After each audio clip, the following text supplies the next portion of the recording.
Hai, Assalamualaikum warahmatullahi wabarakatuh dan selamat sejahtera. Bertemu kembali dalam kelas Matematik Tingkatan 2 bersama dengan Teacher Fiza. Baik, hari ini kita akan masuk bab 10 kecurunan garis lurus. Kita akan pergi kepada pengenalan kecurunan garis lurus. Apa yang awak akan pelajari pada hari ini ialah, pada akhir pembelajaran, murid akan dapat memerihalkan kecuraman dan arah kecondongan berdasarkan situasi harian dan seterusnya menerangkan maksud kecerunan sebagai nisbah jarak mencancang kepada jarak mengefuk. Jadi di sini kita akan belajar tentang istilah sahaja dulu. Apakah itu kecuraman dan arah kecondongan? Seterusnya melihat kepada maksud kecerunan. Okey, lihat rajah di bawah. Perhatikan gambar rajah di bawah. Kawasan manakah yang dikatakan curam? Mengapa? Okey, kecuraman suatu garis lurus dapat dilihat dari nilai kecerunannya. Jika kita lihat bukit ini, telah dibagi kepada bahagian A, B, C, D, E dan F. Okey. Basikal ini akan berada paling laju pada kedudukan E semasa menuruni bukit. Kenapa?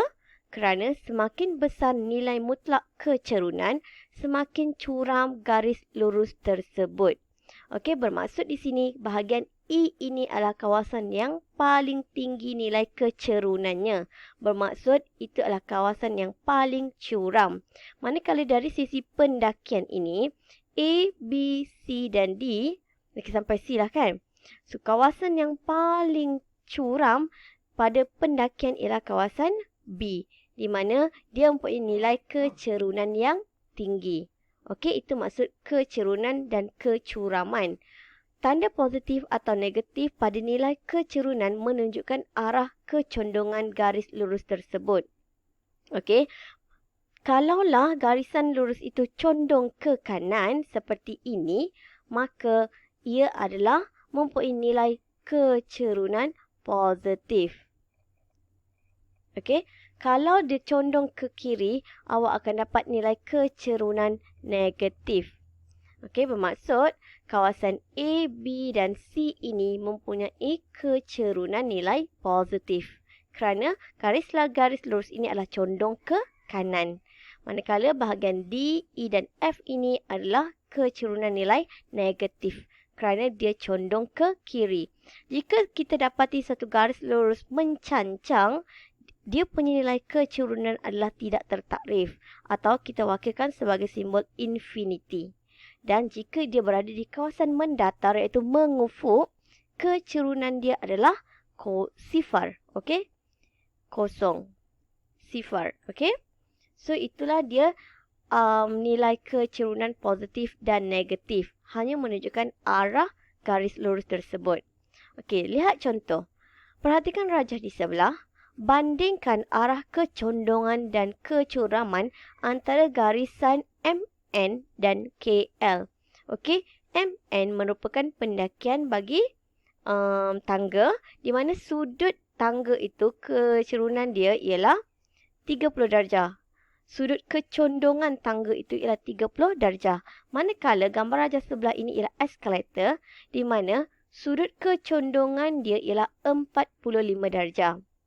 Jadi antara MN dan KL ini, siapakah yang lebih curam? Okey, garisan KL mempunyai kecondongan yang lebih tinggi berbanding dengan garisan MN. Kenapa? Kerana semakin besar nilai sudut, semakin tinggi nilai kecerunan. Okey, semakin besar nilai sudut, semakin tinggi nilai kecerunan. Maka garis KL lebih curam berbanding dengan garis MN. Okey, apa kesimpulannya? Lagi tinggi kecerunan tinggi, maka kecuraman juga tinggi. Ia juga bergantung kepada sudut kecondongan. Semakin besar sudut kecondongan, semakin tinggi kecerunan, maka semakin tinggi kecuraman. Okey, jom kita lihat. Kecerunan ialah nisbah jarak mencancang kepada jarak mengefuk.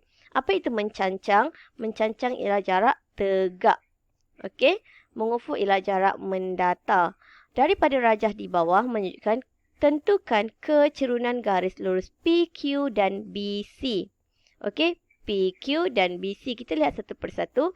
Dia kata jarak mencancang. Bermaksud kita kira jarak yang ini. Jarak tegak ni mencancang. Berapa kotak?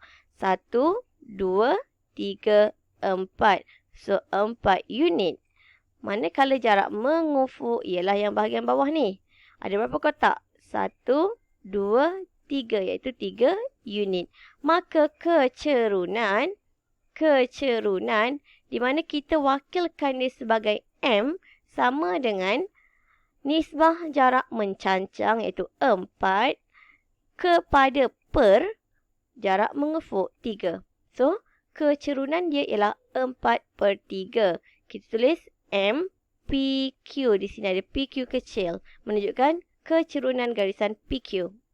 Okay, so MBC sama dengan, kita kira jarak ini, mencancang dia ialah 2, mengufuk dia ialah 3. Maka kecerunan dia ialah 2/3. So, itu sahaja yang akan saya terangkan pada kali ini. Sekian, terima kasih. Jangan lupa like, share and subscribe. Bye!